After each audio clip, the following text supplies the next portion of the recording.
ഉള്ള പ്രാണിയെല്ലാം ഉള്ള ചെടിയെല്ലാം തിന്ന് നശിപ്പിച്ച് വെച്ചിരിക്കുന്നു.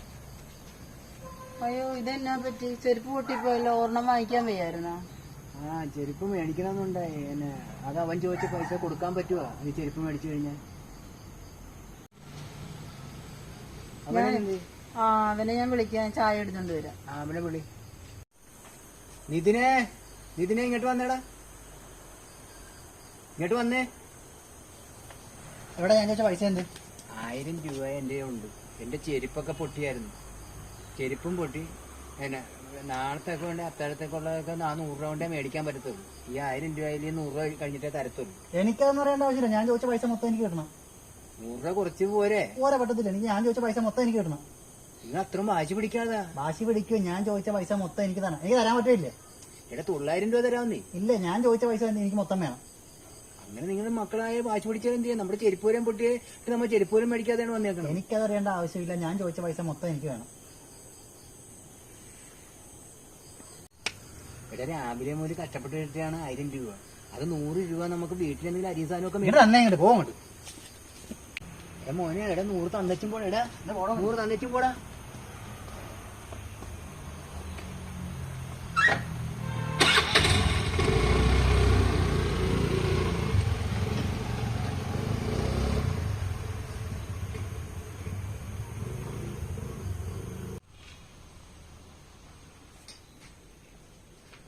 എന്താ ഇവിടെ ഭയങ്കര ബഹളമൊക്കെ കേട്ടല്ലോ? ഒച്ചയിടുന്ന പോലെ. എന്ത് സംഭവിച്ചു? അവനെവിടെ? അവന് 100 രൂപ ചോദിച്ചിട്ട് തന്നില്ല. അവൻ ആകാശം മേടിച്ചിട്ട് പോയി. വണ്ടി എടുത്തോണ്ട് പോയി. പോയി. എന്റെ ദൈവമേ, കാശ് കൊണ്ടുപോയാലും കുഴപ്പമില്ല. അവനൊരു ആപത്തും വരാതെ തിരിച്ചു വന്നേക്കണേ പെട്ടെന്ന്. ഇവിടെ ഭക്ഷണം വല്ലതും വേവിച്ചിട്ടുണ്ടാ? രാവിലെ മുതലൊന്നും വേവിച്ചിട്ടൊന്നും ഇല്ലല്ലോ. പൈസ ഇല്ലാന്ന് കാരണം കടയിൽ കാശ് കൊടുക്കാനുള്ളതുകൊണ്ട് ഞാൻ പോയൊന്നുമില്ല വാങ്ങിക്കും. 100 രൂപ എന്തെങ്കിലും കടം മേടിച്ച് നമുക്ക് എന്തെങ്കിലും മേടിക്കാം. കൊടുക്കാനുള്ള പൈസ കൊടുക്കാഞ്ഞിട്ട് ആരും മിണ്ടുന്നൊന്നുമില്ല. പിന്നെ ആരോട് വാങ്ങിക്കാനാ? നമുക്ക് പ്രാർത്ഥനയും ചൊല്ലി വെള്ളമൊക്കെ കുടിച്ച് മാറി കിടന്ന് ഉറങ്ങാം. അവൻ പെട്ടെന്ന് വന്നാ മതിയായിരുന്നു. അവനാണ് 1000 രൂപയും മേടിച്ചോണ്ട് പോയി. അത് കഴിഞ്ഞിട്ട് 100 രൂപ പോലും അവൻ തന്നില്ല. ഇപ്പൊ എനിക്ക് വിശക്കുന്നുണ്ട്. എന്നാലും എന്റെ വിശപ്പ് ഞാൻ പിന്നെയും സഹിക്കും. പെണ്ണെ വിശക്കാണെങ്കിൽ ആരുടെ പറയാൻ? പെണ്ണെ, ഞാൻ ഇച്ചിരി കിടക്കട്ടെ. എനിക്ക് ശരീരത്തിനൊക്കെ ഭയങ്കര ക്ഷീണം. നീ പ്രാർത്ഥിയില്ല, ഞാനൊന്ന് കിടക്കട്ടെ. എന്റെ മാതാവേ, എല്ലാ മക്കളും നല്ലവരായി വരുവാൻ ഈശോയോട് പ്രാർത്ഥിക്കണേ മാതാവേ. കിട്ടുന്ന പൈസ എല്ലാം വാങ്ങിച്ചുകൊണ്ട് പോയ വീട്ടിലുള്ളവരുടെ അവസ്ഥ പിള്ളേർക്ക് മനസ്സിലാക്കി കൊടുക്കണേ മാതാവേ. നല്ല മക്കളൊക്കെ ആയി ഈശോയെ സ്നേഹിച്ചും കുർബാനയിൽ പങ്കെടുത്തും പ്രാർത്ഥനാ ജീവിതം നയിക്കുവാനും നല്ലവരായി വളരുവാനുള്ള കൃപ എല്ലാ മക്കൾക്കും കൊടുക്കണേ മാതാവേ.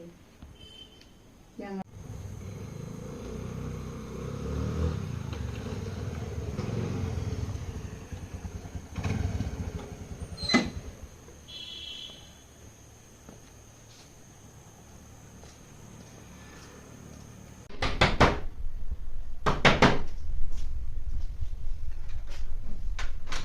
നീ വന്നോ?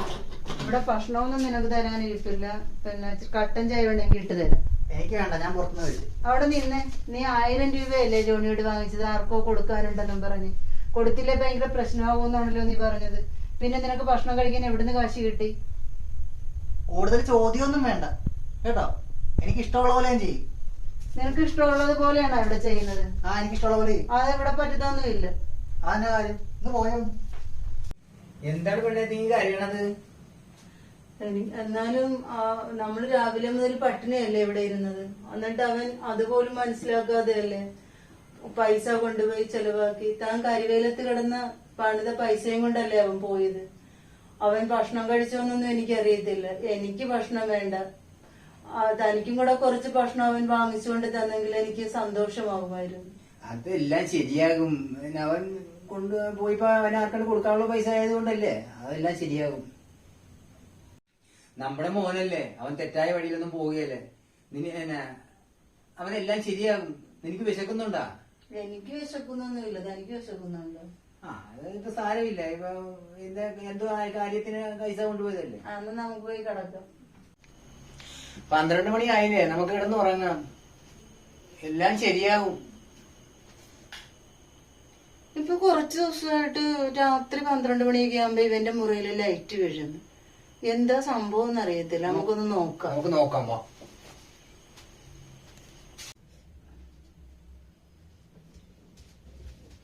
ഡാ, നീ എന്തോടെ കാണിക്കുന്നത്? നീ എന്ത് സാധനം ഇത്? എന്താ നീ ചെയ്യണത്? ഒന്നുമില്ല. എടാ, നീ ഇറങ്ങി വന്നേടാ. നീ എന്തോ നേരത്തെ അവിടെ നിന്ന് ചെയ്തോണ്ടിരുന്നത്? ഒന്നുമില്ല. അത് എന്ത് സാധനമാണ് എന്റെ കയ്യിരുന്നത്? ഒന്നുമില്ല. എടാ പറയടാ. അത് ബ്രൗൺ ഷുഗർ ആയിരുന്നു. എടാ, കണ്ണി ചോരയില്ലാത്തവനെ, നേരെ വെളുത്തപ്പ് തൊട്ട് എരിവെയിലത്ത് കിടന്ന് പണി ചെയ്ത അത് കൊണ്ടുവന്ന കാശിലാടാ നീ വാങ്ങിച്ചോണ്ട് പോയത്. ഞങ്ങളിവിടെ പട്ടിണി കിടന്ന് നീ ഉണ്ടായിക്കൊണ്ടിരുന്ന പൈസ നീ മേടിച്ചോണ്ട് പോയി. നീ ആവശ്യമില്ലാത്ത ചെയ്യാൻ നീ ഇത് എവിടുന്ന് പഠിച്ചടാ? എനിക്ക് തെറ്റ് പറ്റിപ്പോയതാണ്. ഇങ്ങനെ ഇത് തെറ്റെടുത്ത് എവിടെ നിന്ന് കിട്ടി നിനക്ക്?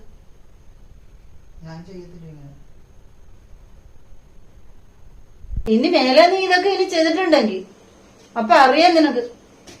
പെണ്ണെ, അവന് തെറ്റ് പറ്റിയതാണ്. ഇനി അവന് വഴക്കൊന്നും പറയണ്ട, അതെല്ലാം മാറിക്കോളും. അപ്പനെ നോക്ക്, അണ്ട അതാണ് ലഹരി. അപ്പന് മക്കളോടുള്ള സ്നേഹം. അതുപോലെ നീ ഞങ്ങളെ സ്നേഹിക്കാൻ പഠിക്കും. അല്ലാതെ മദ്യത്തിനും മയക്കുമരുന്നിനും പുറകെ പോയല്ല സ്നേഹിക്കേണ്ടത്. അതാണ് കണ്ടുപഠിക്കേണ്ടത്. ഒരു തെറ്റ് പറ്റിപ്പോയാൽ ഞാൻ ആവർത്തിക്കില്ല. പ്രിയ സഹോദരങ്ങളെ, ഞങ്ങൾ ഇന്ന് മദ്യത്തിനും മയക്കുമരുന്നിനും എതിരെയുള്ള ഒരു വീഡിയോ ആണ് ഇന്ന് തയ്യാറാക്കിയത്. എന്താണെന്ന് വെച്ചാൽ, ഈ കാലഘട്ടത്തിൽ ഒത്തിരിയേറെ ദുരനുഭവങ്ങൾ അനുഭവിക്കുന്ന ഓരോ കുടുംബവും ഉണ്ട്. മാതാപിതാക്കൾ അനുഭവിക്കുന്ന വേദനകൾ മക്കൾ കണ്ട് മനസ്സിലാക്കണം.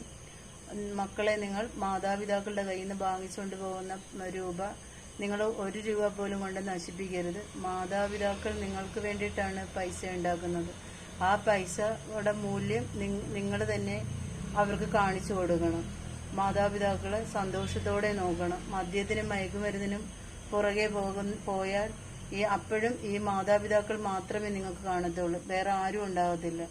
കുടുംബം നോക്കിയും മാതാപിതാക്കളെ നോക്കിയും എല്ലാവരും സന്തോഷത്തോടെ ജീവിക്കണം എന്നാണ് ഞങ്ങൾക്ക് പറയാനുള്ളത്. മറ്റൊരു വീഡിയോ ആയിട്ട് ഞങ്ങൾ വീണ്ടും വരും.